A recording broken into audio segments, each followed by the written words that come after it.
तो चलिए देख लेते हैं सोमवार के बाजार के अंदर कैसा कामकाज रह सकती है। तो पहले हम यहाँ पर एफआईआई डीआईआई का डेटा देखेंगे और उसके बाद हम ऑप्शन चेन देखेंगे और उसके बाद हम टेक्निकल चार्ट के ऊपर जाएंगे। आप लोग यहाँ पर देख सकते हैं ये एफआईआई डीआईआई का डेटा है और ये 12 अप्रैल का डेटा है। तो यहाँ पर देख सकते हैं जो एफआईआई कैश के अंदर जो सेल किया है 8,027 करोड़ का यहाँ पर सेल किया है। वही हम यहाँ पर डीआईआई कैश के अंदर देखेंगे तो यहाँ पर देख सकते हैं 6,341 यहाँ पर बाई किया गया है, यानी कि 6,341 करोड़ का बाइंग किया गया है। वही हम यहाँ पर एफआईआई इंडेक्स ऑप्शन की बात करेंगे तो यहाँ पर आप लोग देख सकते हैं 8,951 करोड़ का यहाँ पर सेलिंग किया गया है। तो इस डेटा को देखने के बाद हमें ये इंडिकेशन मिल रहा है, जो यहाँ पर एफआईआई डीआईआई का डेटा जो कह रही है वो यह कह रही है, जो सोमवार के मार्केट के अंदर आप लोगों को या तो आप लोगों को पूरा का पूरा दिन साइडवेज के अंदर दिख सकती है, या तो फिर यहाँ पर जो ज्यादा अपॉर्चुनिटी है वो है फर्स्ट आवर के टाइम पर साइडवेज के अंदर रह सकती है और उसके बाद आप लोगों को तगड़ा सेलिंग देखने को मिल सकता है। कंफर्मेशन लेने के लिए हम यहाँ पर ऑप्शन चेन को भी देखेंगे और टेक्निकल चार्ट को भी देखेंगे, जो वहां पर क्या निकल के आ रही है। तो चलिए अब हम पहले चलते हैं ऑप्शन चेन के चार्ट के ऊपर। तो आप लोग देख सकते हैं ये बैंक निफ्टी का ऑप्शन चेन है और बैंक निफ्टी ने जो क्लोजिंग दिया है फ्राइडे के दिन वो दिया है 48,564 के ऊपर क्लोजिंग दिया है, यानी कि 48,500 के ऊपर क्लोजिंग दिया है। तो इससे जो नीचे लेवल निकल के आ रही है वो निकल के आ रही है 48,100 का लेवल है। अगर हम यहाँ पर पुट साइड की तरफ बात करेंगे तो यहाँ पर आप लोग ओआई देख सकते हैं 35,263 यहाँ पर ओआई है। ओआई चेंज की बात करेंगे तो यहाँ पर आप लोग देख सकते हैं 22,975 यहाँ पर ओआई चेंज है। वही हम यहाँ पर कॉल साइड की तरफ बात करेंगे तो यहाँ पर आप लोग 48,100 का जो स्ट्राइक प्राइस है यहाँ पर आप लोग देख सकते हैं, जो ओआई है 2,933 यहाँ पर ओआई है। ओआई चेंज की बात करेंगे तो यहाँ पर आप लोग देख सकते हैं 1,235 यहाँ पर ओआई चेंज है। तो इससे हमें क्या इंडिकेशन मिल रहा है, जो 48,100 का जो ये स्ट्राइक प्राइस है ये एक हर्डल सपोर्ट के रूप में कामकाज करेगी। अगर ये लेवल यहाँ पर ब्रेकडाउन कर जाती है तो आप लोगों को बैंक निफ्टी के अंदर तगड़ा डाउनफॉल देखने को मिल सकता है। वही हम यहाँ पर ऊपर साइड की तरफ बात करेंगे तो आप लोग देख सकते हैं जो 48,800 का जो स्ट्राइक प्राइस है, अगर हम यहाँ पर कॉल साइड की तरफ बात करेंगे तो यहाँ पर आप लोग ओआई देख सकते हैं 1,30,531 यहाँ पर ओआई है। ओआई चेंज की बात करेंगे तो यहाँ पर आप लोग देख सकते हैं 1,06,340 यहाँ पर ओआई चेंज है। वही हम यहाँ पर पुट साइड की तरफ बात करेंगे तो यहाँ पर आप लोग ओआई देख सकते हैं 41,443 यहाँ पर ओआई है। ओआई चेंज की बात करेंगे तो यहाँ पर आप लोग देख सकते हैं 4,752 यहाँ पर ओआई चेंज है। तो इससे हमें क्या इंडिकेशन मिल रहा है, जो 48,800 का जो स्ट्राइक प्राइस है ये एक हर्डल रेजिस्टेंस के रूप में कामकाज करेगी। अगर ये लेवल यहाँ पर ब्रेकआउट कर जाती है या तो फिर सोमवार के दिन बैंक निफ्टी इस लेवल के ऊपर गैप अप ओपनिंग ले लेती है तो आप लोगों को बैंक निफ्टी 49,500 के लेवल तक जाता हुआ दिख सकता है। अब आप लोगों के सामने निफ्टी 50 का ऑप्शन चेन है और फ्राइडे के दिन जो निफ्टी 50 ने क्लोजिंग दिया है वो दिया है 22,519 के ऊपर क्लोजिंग दिया है, यानी कि 22,500 के ऊपर क्लोजिंग दिया है। तो इससे जो लेवल नीचे निकल के आ रही है वो निकल के आ रही है 22,300 का जो स्ट्राइक प्राइस है। अगर हम यहाँ पर पुट साइड की तरफ बात करेंगे तो यहाँ पर आप लोग ओआई देख सकते हैं 52,707 यहाँ पर ओआई है। ओआई चेंज की बात करेंगे तो यहाँ पर आप लोग देख सकते हैं 5,812 यहाँ पर ओआई चेंज है। वही हम यहाँ पर कॉल साइड की तरफ बात करेंगे तो यहाँ पर आप लोग ओआई देख सकते हैं 5,361 यहाँ पर ओआई है। ओआई चेंज की बात करेंगे तो यहाँ पर आप लोग देख सकते हैं 3,184 यहाँ पर ओआई चेंज है। तो इससे हमें क्या इंडिकेशन मिल रहा है, जो 22,300 का जो स्ट्राइक प्राइस है, ये एक हर्डल सपोर्ट के रूप में कामकाज करेगी। अगर ये लेवल यहाँ पर ब्रेकडाउन कर जाती है, तो आप लोगों को तगड़ा गिरावट देखने को मिल सकता है निफ्टी 50 के अंदर। वही हम यहाँ पर ऊपर साइड की तरफ बात करेंगे, तो यहाँ पर आप लोग देख सकते हैं जो 22,600 का जो स्ट्राइक प्राइस है, अगर हम यहाँ पर कॉल साइड की तरफ बात करेंगे, तो यहाँ पर आप लोग ओआई देख सकते हैं 1,06,078 यहाँ पर ओआई है।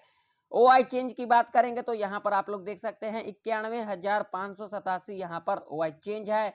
वही हम यहाँ पर पुट साइड की तरफ बात करेंगे, तो यहाँ पर आप लोग ओआई देख सकते हैं 70,260 यहाँ पर ओआई है। ओआई चेंज की बात करेंगे, तो यहाँ पर आप लोग ओआई चेंज देख सकते हैं 24,337 यहाँ पर ओआई चेंज है। तो इससे हमें क्या इंडिकेशन मिल रहा है, जो 22,600 का जो स्ट्राइक प्राइस है, ये एक हर्डल रेजिस्टेंस के रूप में कामकाज करेगी। अगर ये लेवल यहाँ पर ब्रेकआउट कर जाती है, या तो फिर सोमवार के दिन निफ्टी 50 इस लेवल के ऊपर गैप अप ओपनिंग ले लेती है, तो आप लोगों को तगड़ा अपसाइड का रैली देखने को मिल सकता है निफ्टी 50 के अंदर। निफ्टी 50 23,200 के लेवल तक जाता हुआ दिख सकता है। अब हम चलते हैं टेक्निकल चार्ट के ऊपर। अब आप लोगों के सामने बैंक निफ्टी का चार्ट है, और यहाँ पर जो टाइम फ्रेम लगा हुआ है 5 मिनट का टाइम फ्रेम लगा हुआ है। अब आप लोगों को यहाँ पर सोमवार के दिन किस तरीके से यहाँ पर कॉल और पुट बाय करना है, बिल्कुल ध्यान से सुन लेना आप लोग। अब जो बैंक निफ्टी के अंदर जो इंपोर्टेंट रेजिस्टेंस निकल के आ रही है, वो निकल के आ रही है आप लोगों के सामने है लेवल, वो है ये वाला लेवल, जो कि लेवल है 48,826 का लेवल है। मान लो कि अगर सोमवार के दिन बैंक निफ्टी इस लेवल के ऊपर गैप अप ओपनिंग ले लेती है, तो यहाँ पर कॉल की एंट्री कैसे लेना है। पहला कंडीशन यहाँ पर क्या होगी, गैप अप ओपनिंग लेने के बाद जो पहला 30 मिनट का कैंडल होगा, यानी कि बुलिश कैंडल होगा, जब नेक्स्ट कैंडल इसके हाई को यहाँ पर ब्रेकआउट कर देती है और इसके हाई के ऊपर क्लोजिंग दे देती है, तब आप लोग यहाँ पर सेफ कॉल बाय कर सकते हैं। और टारगेट यहाँ पर 100 से लेकर के 120 तक का रह सकता है। दूसरा कंडीशन यहाँ पर क्या होगी, गैप अप ओपनिंग लेने के बाद जब इस लेवल के ऊपर 1 से लेकर के 2 घंटा तक इस तरीके का कंसोलिडेट करती है, और उसके बाद जिस साइड भी ब्रेकआउट या फिर ब्रेकडाउन कर देती है, आप लोग यहाँ पर अपना ट्रेड को प्लान कर सकते हैं। तीसरा कंडीशन यहाँ पर क्या होगी, गैप अप ओपनिंग लेने के बाद फर्स्ट आवर के टाइम पर इस लेवल के ऊपर इस तरीके का कंसोलिडेट करती है, और नेक्स्ट आवर के टाइम पर जिस साइड भी ब्रेकआउट या फिर ब्रेकडाउन कर देती है, आप लोग यहाँ पर अपना ट्रेड को प्लान कर सकते हैं।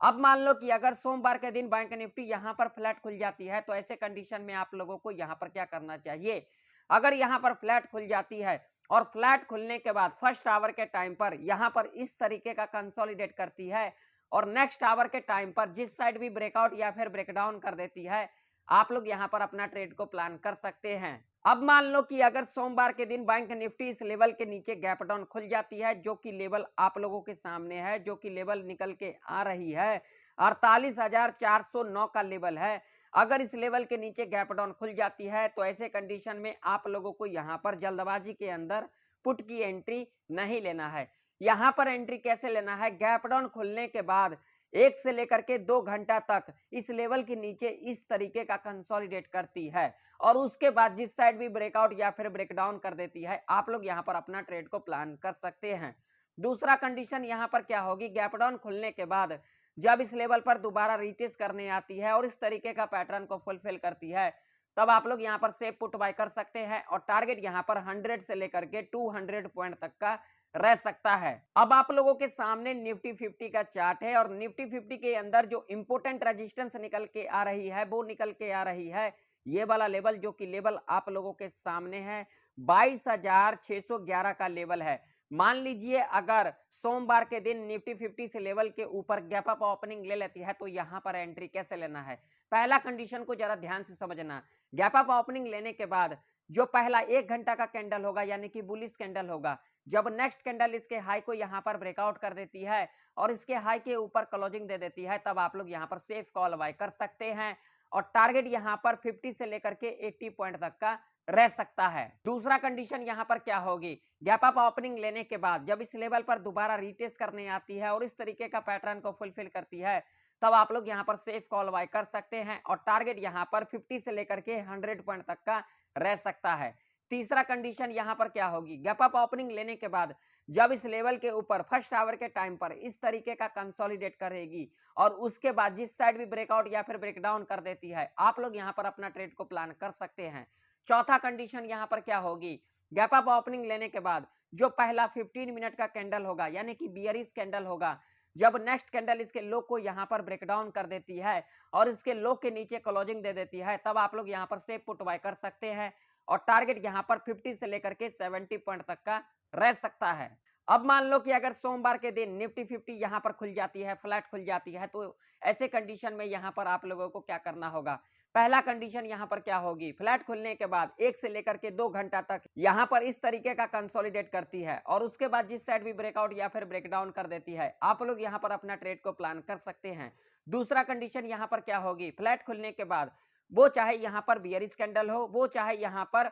बुलिश कैंडल हो। एग्जाम्पल से समझ लेते हैं, फ्लैट खुलने के बाद जो पहला 30 मिनट का कैंडल होगा, बियरिश कैंडल होगा, जब नेक्स्ट कैंडल इसके लो को यहाँ पर ब्रेकडाउन कर देती है, तब आप लोग यहाँ पर सेफ पुट बाय कर सकते हैं और ये दोनों ही कंडीशन में आप लोग 50 से लेकर के 100 पॉइंट टारगेट के लिए इजीली जा सकते हैं। अब मान लो कि अगर सोमवार के दिन निफ्टी 50 इस लेवल के नीचे गैप डाउन खुल जाती है, जो कि लेवल है 22,439 का, अगर इसके नीचे गैप डाउन खुलती है तो यहाँ पर पुट की एंट्री कैसे लेना है। पहला कंडीशन को जरा ध्यान से समझना, गैप डाउन खुलने के बाद जो पहला 15 मिनट का कैंडल होगा यानी कि बियरिश कैंडल होगा, जब नेक्स्ट कैंडल इसके लो को यहाँ पर ब्रेकडाउन कर देती है और उसके लो के नीचे क्लोजिंग दे देती है, तब आप लोग यहाँ पर सेफ पुट बाय कर सकते हैं और टारगेट यहाँ पर 50 से लेकर के 60 पॉइंट तक का रह सकता है। दूसरा कंडीशन यहाँ पर क्या होगी, गैप डाउन खुलने के बाद जब इस लेवल पर दोबारा रिटेस्ट करने आती है और इस तरीके का पैटर्न को फुलफिल करती है, तब आप लोग यहाँ पर सेफ पुट बाय कर सकते हैं और टारगेट यहाँ पर 50 से लेकर के 100 पॉइंट तक का